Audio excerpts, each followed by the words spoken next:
Kung mag-expire na raw ba ang old work permit bago dumating yung new work permit, ano ang dapat na i-apply para hindi mawala ang status dito sa Canada? Ang sagot po ay no need to apply anything.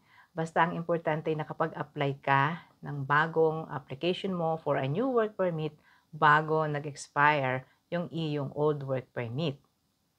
Ayon po sa IRCC, if you have a work permit that is about to expire or that you need to change, you must apply to extend or change the conditions on it. You should apply to extend your work permit at least 30 days before the expiration of your current work permit. And then you will be legally allowed to stay in Canada while the application is in process. Ang tawag po doon ay maintained status. Ang sabi doon sa IRCC, you have maintained your status if you followed this direction. Ano ho? If you apply to extend, you can keep working under the old work permit. Kung ano yung condition po ng old work permit, you can continue working in the same employer, the same job, the same work location.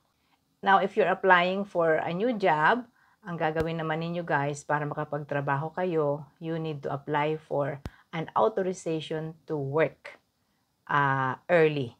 Yan, meron po ngayong option na ganyan ngayon sa IRCC. Magsasubmit kayo ng inyong web form and then pag na-approvean, you can start working sa inyong new employer.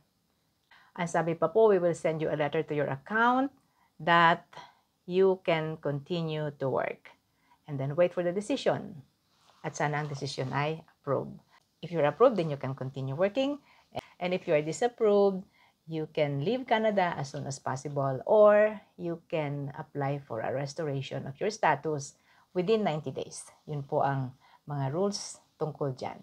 Sana nakapagbigay ako ng kaunting impormasyon sa inyo. Sa Ate Menchie ito. Thank you for watching.